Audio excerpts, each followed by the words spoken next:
कहानी कुर्सी की देख रहे हैं आप। इस वक्त दो बड़ी खबरें हैं। प्रधानमंत्री नरेंद्र मोदी पेरिस में इस वक्त हैं, जहां पर वो मुख्य अतिथि हैं। उनकी आज राष्ट्रीय डे परेड है, उसकी एक तस्वीर आपके सामने। और दूसरी बड़ी खास खबर और भारत के लिए एक बड़ा विशेष दिन, चंद्रयान 3 अब से थोड़ी देर के बाद श्रीहरिकोटा से लॉन्च होने जा रहा है। ठीक 2:35 पर रॉकेट उड़ान भरेगा और हमारा चंद्रयान 3 चांद की तरफ बढ़ चलेगा। आपको बता दें, अब से लगभग 4 साल पहले 2019 में चंद्रयान 2 जिस अभियान पर निकला था, और आंशिक रूप से अभियान वो पूरा भी हुआ, लेकिन जिस रोवर को लैंड कराना था चांद की सतह पर, वो काम पूरा नहीं हो पाया था। अब वो काम पूरा किया जाने की तैयारी की जा रही है चंद्रयान 3 के जरिए। और बताया जा रहा है, जो वैज्ञानिक हैं उनके जरिए, कि जो भी खामियां पिछले मिशन की थी उनको दुरुस्त कर लिया गया है, और कोई भी और जो भी दिक्कतें परेशानियां सामने आ सकती हो उन सबको ख्याल में रख करके इस बार जो है वो तैयारी की गई है। 2:35 पर ये रॉकेट श्रीहरिकोटा से उड़ेगा और चंद्रयान 3 को वो चांद की तरफ लेकर उड़ना शुरू कर देगा। इस पूरे मिशन के अंदर 42 दिन का वक्त लगना है, आपको बता दें, और बड़ा कॉम्प्लिकेटेड मिशन है ये। इस बात से समझिए कि आज तक ये कारनामा केवल 3 देश कर पाए हैं भारत के अलावा। वो हैं अमेरिका, रूस और चाइना।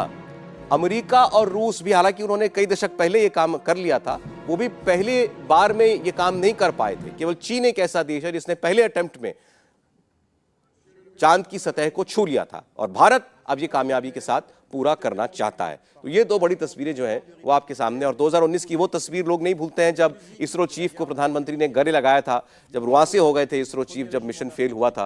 वो बड़ा दिन था उस वक्त। दुखद दिन था वो, इसलिए क्योंकि वैज्ञानिकों का की पूरी साधना, तपस्या, उनकी मेहनत, और अंतिम समय पे जाके अगर उसमें दिक्कत आ जाए कोई, तो निश्चित रूप से उस समय जो इसरो चीफ थे उनके लिए बहुत बड़ा झटका था। देश के लिए झटका था, हम सबके लिए झटका था। प्रधानमंत्री जी खुद भावुक हो गए थे उस पूरे, और हम उम्मीद करते हैं कि कम से कम इस बार जो है देश खुशी के साथ झूमे जब ये चांद की सतह को छुए हमारा यान, और हम सब प्रसन्न हो, हमारे वैज्ञानिक सफल हो, और भारत का नाम उन 3 देशों में चौथे देश के रूप में जुड़ जाए, चौथे देश के रूप में जुड़ेगा सर। और आपको बता दें, विदेशों में जितने स्पेस मिशन अगर हुए हैं, बहुत लोग कहते हैं भाई चांद पर तो आदमी उतार चुके हैं, भारत अब वहां पर जो है अपना रोवर जो है वो उतारना चाहता है।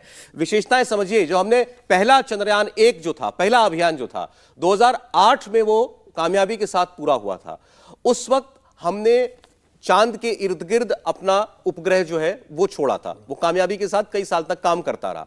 चंद्रयान 2 2019 में जो सतह पर नहीं उतार पाया था अपने रोवर को, उसमें भी जो उपग्रह था वो अभी भी चांद के इर्द गिर्द घूम रहा है, वो अभी भी डेटा पहुंचा रहा है, और इस मिशन में भी वो डेटा इस्तेमाल हो रहा है। अच्छा, अब इस वक्त की जरा एक बार फिर पेरिस की तस्वीरें भी आप देखते चलिए। प्रधानमंत्री नरेंद्र मोदी से मिले हैं अभी फ्रांस के राष्ट्रपति इमैनुअल मैक्रों। परेड का निरीक्षण करने के बाद अब जब वो मंच पर आए हैं, उस वक्त की तस्वीरें आपके सामने हैं। मुख्य अतिथि हैं प्रधानमंत्री इस परेड के।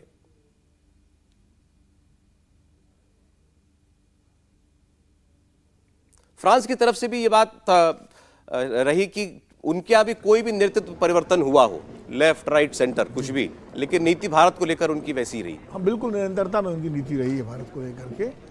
और एक और बात बताऊं, दरअसल जो उपनिवेश का बात का जब जमाना था, जब कॉलोनीज बन रही थी यूरोप की, तो 2 देश बहुत आगे थे इसमें, जैसे 3-4 देश थे, इंग्लैंड, फ्रांस, पुर्तगाल, स्पेन। और उसमें इंग्लैंड और फ्रांस, इनके बीच में बहुत बड़ी प्रतिद्वंदिता थी, और भारत में भी दोनों ने कोशिश की थी। फ्रेंच कॉलोनीज भी बनी थी, east India company, British colony बनी थी, और वो लड़ाई में तो भारत में दिलचस्पी फ्रांस की बहुत समय से रही है, लंबे समय से। अब वो उस वक्त कॉलोनियल कारण से रही हो, लेकिन बाद में भारत के साथ फ्रांस के संबंध हमेशा अच्छे संबंध रहे, और फ्रांस ने हमेशा हर अंतर्राष्ट्रीय मंच पर भारत का साथ दिया है। यहाँ तक कि जब 1998 में जब पोखरण 2 हुआ था और दुनिया भर में अमेरिका ने तमाम सारे प्रतिबंध भारत पर लगाए थे, उस वक्त भी फ्रांस ने भारत का साथ दिया। इसलिए फ्रांस के प्रति भारत का नज़रिया हमेशा सकारात्मक रहा है, चाहे वो राष्ट्रपति वहाँ इमैनुअल मैक्रों हो, होलैंडे हों या सरकोजी हों, जो भी जितने भी राष्ट्रपति, उनकी यात्राएं रही हों फ्रांस के साथ। आप देखिए हमारे सौदे हथियारों के जो लगातार वो भी रहे, तो मुझे लगता है कि यूरोप के देशों में एक सबसे प्रमुख सहयोगी के रूप में भारत का नहीं, और खास तौर पर जैसे देखिए आप एक अपनी फॉरेन पॉलिसी की जो एक इंडिपेंडेंस होनी चाहिए वो फ्रांस भी मेंटेन करता है, भारत भी मेंटेन करता है। आज पूरा वेस्ट रूस यूक्रेन युद्ध पर रूस के खिलाफ है, लेकिन याद कीजिए सब युद्ध के शुरुआती दौर में अगर पुतिन से किसी की मुलाकातें हो रही थी तो वो फ्रेंच थे। भारत के प्रधानमंत्री की बात होती थी और फ्रांस के राष्ट्रपति की बात होती थी। फ्रांस ने अपनी न्यूट्रलिटी बरकरार रखी है, नाटो का मेंबर होने के बावजूद एक तटस्थता की नीति उसने अपनी बरकरार रखी है। इंडिया टीवी हर वक्त हर जगह डाउनलोड करने के लिए सर्च करें India TV news Google play store या ऐप स्टोर पर।